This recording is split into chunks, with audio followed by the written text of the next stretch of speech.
Well, hi guys. Welcome back to another episode of Eek Acres. Still been taking it easy. We got snow on the ground. It's really cold out, so I've been staying in today. And yes, my left eye is infected again. I just went through that horrible ordeal 6 months ago when I was out in Iowa.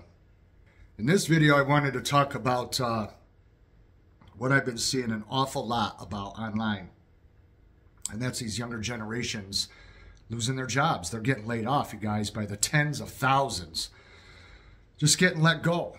And the companies are giving them all kinds of excuses. And people are losing their jobs. People are struggling to afford rent, car payments, mortgages. And a lot of people are being forced to live in their vehicles now more than ever before. More than ever before, people are being forced to live alternative ways because people can't make it even with 2 or 3 jobs. And a lot of it is because they're so insanely in debt. And they just start giving up and they're saying the hell with it and they're going under. And they just can't make it anymore. Well, that was when we had an economy that was garbage. And has been garbage for a very long time. More than the last 4 years. But I don't think people are realizing what's coming. When you have your prices too high, I'm going to give you a good example. I went one time, I'll never forget this, when I went into Five Guys one time. There was a gentleman and 4 of his kids in front of me, and they were all nicely dressed. This man and his little kids. And they were black. And all little kids were pointing and saying, "Daddy, you know, I want a burger." And the other kid says, "Daddy, I want a hot dog." And they're pointing at the menu and everything. He says, "Okay, just a minute. And then when he looked up at the menu and he saw the prices, he says, "Oh, wait a minute, hold on here." You know, I guess he's never been there before. He says, $10 for a cheeseburger. He says, "Come on, kids, we're going to go to Taco Bell." And they turned around, they left, and then I got up to the register next. When you raise your prices so high, people go elsewhere to do their business. What do you think other countries are going to do with the United States now that tariffs are going up to as high as 125% and beyond? What do you think is going to happen? I think we're severely screwing ourselves because we don't make anything in the United States anymore, at least not that I know of. If there's something out there that's being made in the United States of America, I'd like to know where it is. I'd really like to know where it is because I haven't seen Made in America stamp on anything or Made in USA in decades. 60% of Walmart's imports of their inventory is from China. 60%. The other 40% make up of Thailand, Indonesia, and India. And those places are getting tariffs, maybe at a lower grade than, say, big ones like China, Mexico, or Canada. But they're still getting tariffs. And then you look at the small companies in this country that get small items, small quantities from China. You know, like fabric, plastic parts, little things for small businesses. Well, now these business owners are having to pay tariffs, and that bites into their profit, and it makes it to where if they don't have sales that are at a certain percentage, then they start to feel the pinch, and that price could even go up. And then if it gets to where they can't get that stuff from their supplier at all, they're having a hard time finding an alternative supplier because nobody's getting back to them. And I don't know if you guys have seen it, but China right now is laying off hundreds of thousands of workers, and they're already closing down a lot of factories. And Trump is saying that he's going to build factories here and make America great again. Well, we don't go backwards. You can't build a factory at the cost that it would be today to build a factory. This isn't 1952, folks. You build a great big giant factory today that's tens of thousands of square feet, however big it would have to be to run a certain company. The cost of the materials to purchase the land, all the stuff that you would have to get to tool that company to make it to where it could then put out a production of whatever it is it's creating. And to recoup that cost back, they're going to have entry-level positions that are going to pay entry-level salaries. If people aren't wanting to work for a company today that pays $15, $20, $25, $30 an hour, what makes them think they're going to want to work at a new factory that's paying half that? And then you also have to look at Trump's sidekick. What does that guy stand for? His sidekick that is everywhere with him like his shadow, like a little monkey on a leash, that's constantly flying on Air Force One with him and constantly making his presence in the Oval Office. And he's constantly riding around in the bulletproof vehicles with Trump all the time. Elon Musk is right there whispering into Donald Trump's ear all the time. This guy is the king of automation.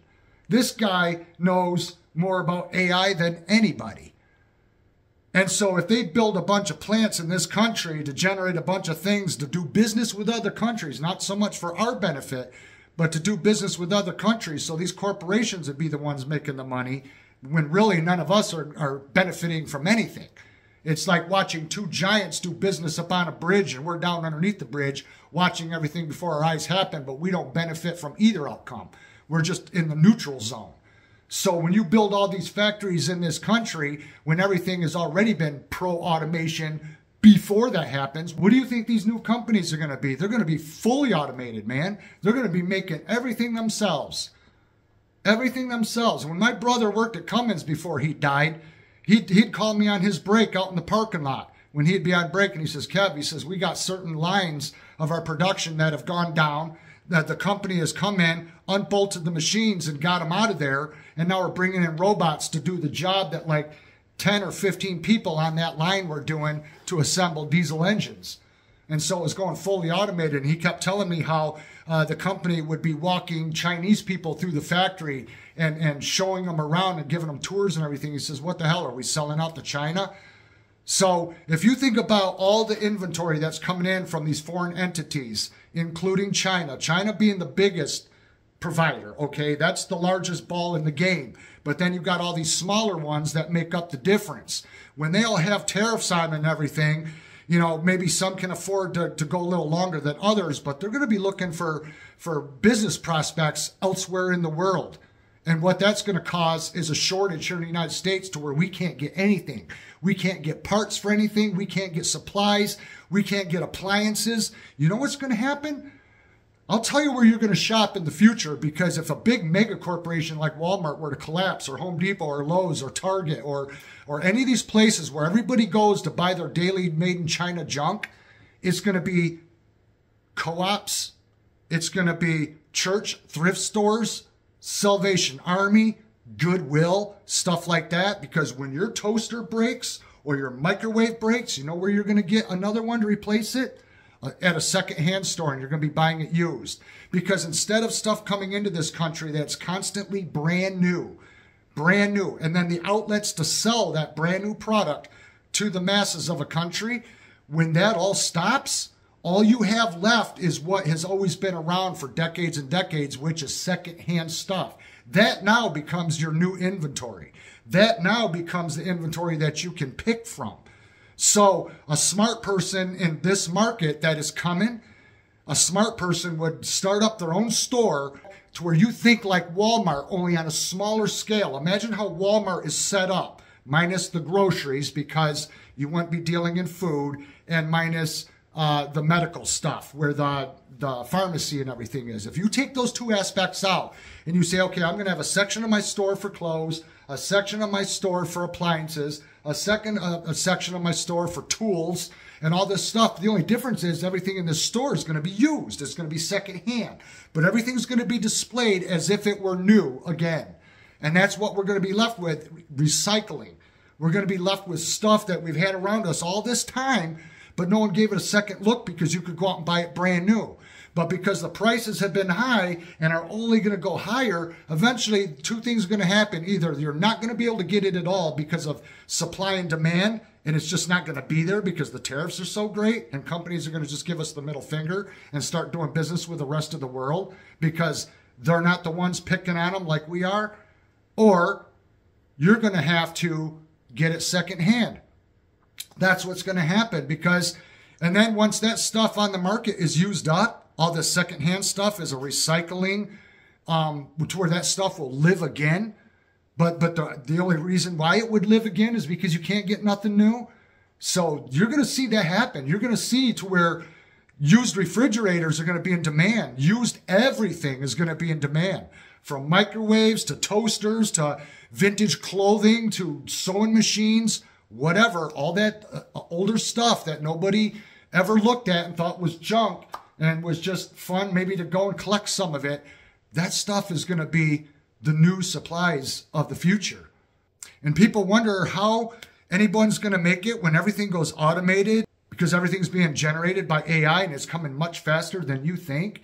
It's because it's going to go to UBI, Universal Basic Income.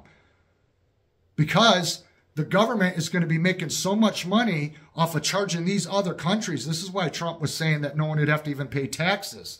And he was hinting at the idea of doing that.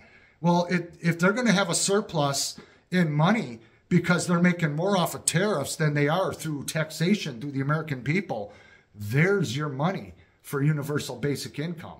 Because there will still be people that will do a percentage of business with the United States because they rely on it. Maybe they will pull back and not rely as heavy, but there will still be money to be made to where you could give everyone universal basic income. So I see all this stuff fitting together like a perfectly crafted puzzle. And this is the kind of thing that's coming, and not many people are talking about it. So these people that are losing their jobs, number one, people are fed up working for anybody because there's no honor in it. There's low pay, hardly any health insurance to speak of, to write home about, and there's no loyalty. You know, if you were to leave the company, you got to give them a 2 weeks notice, but if they're going to lay you off and or fire you, they're going to let you know within the next 5 minutes. They don't give a shit because what they require only swings one way. And so there's no honor, there's no loyalty, there's no dignity, there's none of that. They use you like cattle, and then when you use up your usefulness, off to the slaughter you go.